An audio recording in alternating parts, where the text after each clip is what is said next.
আজকের এই ভিডিওটা আপনার জন্য প্রচুর খুশির খবর নিয়ে আসবে। হ্যাঁ বন্ধুরা, কারণ কিছুটা আভাস হয়তো আপনি থাম্বনেলে দেখে বুঝতে পেরে গেছেন।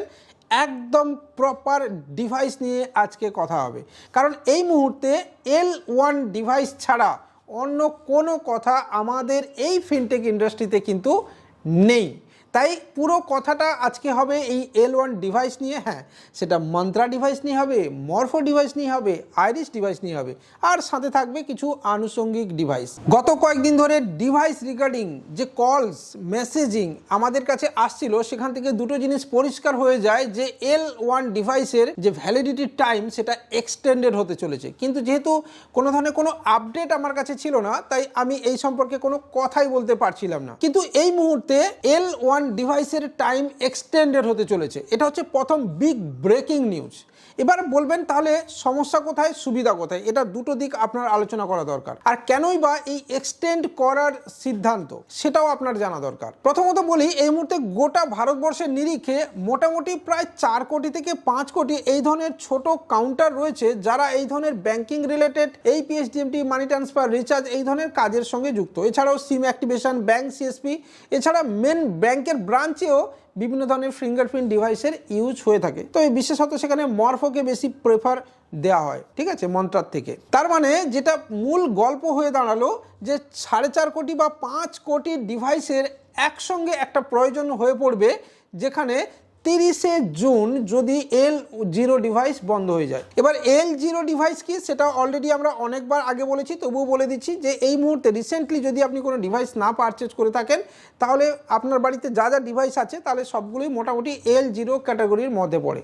আর L1 কি না, রিসেন্টলি যে সেন্সার দিয়ে ডিভাইসগুলো আসছে সেটা হচ্ছে L1 ডিভাইস। সেটা মরফো, মন্ত্রা, আইরিস ডিভাইস থেকে শুরু করে যাবতীয়। এবারে এই মুহূর্তে পুরো মন্ত্রার কি সিনারিও আছে সেটা আপনাকে আমরা বলে দিই। মন্ত্রা এই মুহূর্তে out of the stock, market থেকে উধাও হয়ে গেছে। কোম্পানি এই মুহূর্তে যে পরিমাণ ক্রাইটেরিয়া রয়েছে বা চাহিদা রয়েছে, সেই চাহিদার সঙ্গে মানানসইভাবে কোম্পানি কিন্তু ম্যানুফ্যাকচারিং করতে পারছে না। এবং আপনাকে বলি, এটা কোনো পুতুল নয় যে ব্যাগে ভরে দিলাম আর প্রোডাকশান হয়ে গেল, বা প্রোডাকশান হয়ে গেল ব্যাগে ভরে মাল বস্তাবন্দি করে পাঠিয়ে দিলাম, এরকম জিনিস এটা আদৌ নয়। এখানে কোয়ালিটি টেস্টিং অ্যান্ড চেকিংয়ের প্রয়োজন পড়ে প্রত্যেকটা ডিভাইসের, ঠিক আছে। এখানে সেন্সারের প্রয়োজন পড়ে, মাদারবোর্ডের একটা ছোট্ট চিপ বোর্ডেরও প্রয়োজন পড়ে। তো ন্যাচারালি এর একটা গুরুত্ব আলাদা রয়েছে এবং আলাদাভাবে এর একটা মেকানিজমও রয়েছে। তো সেখানে রাতারাতি এই 2-3 কোটি ডিভাইস বের করে দেওয়া যে কোনো কোম্পানির পক্ষেই কিন্তু সম্ভব নয়। এটা গেল মন্ত্রা সিনারিও। এই মুহূর্তে অ্যামাজন থেকে প্রায় 4,300 টাকার রেট আছে এবং মোটামুটি ডেলিভারি হতে 7 থেকে 10 দিনের একটা টাইম কিন্তু আপনার লাগছে L1 ডিভাইসের ক্ষেত্রে। উল্টো দিকে মরফোর কি সিনারিও আছে, মরফোর ক্ষেত্রেও সেম সিনারিও। আপনি যদি অ্যামাজন, ফ্লিপকার্ট থেকে তো উধাও হয়ে গেছে মরফো এই মুহূর্তে প্রায় বলতে গেলে, যদিও 2-1টা পাওয়া যাচ্ছে। আকাশ ছোঁয়া দাম, প্রায় 5,200-300 থেকে শুরু করে 5,500 টাকা পর্যন্ত মরফো স্যাফরনের দাম পড়ছে, এবং ডেলিভারি ক্ষেত্রে তো টাইম লাগবে, সেটা আপনিও জানেন। এবার এটা গেল অনলাইন মার্কেট। যদি আপনি অফলাইন মার্কেটে যান, বড় বড় ডিলারশিপ থেকে শুরু করে কলকাতার চাঁদনি মার্কেটেও যান, যেহেতু আমি ওয়েস্ট বেঙ্গলে বিলং করছি, তো সেখানেও আপনি কিন্তু একই সিনারিও দেখতে পাবেন, আউট অফ স্টক। তাহলে আলটিমেটলি কী হবে?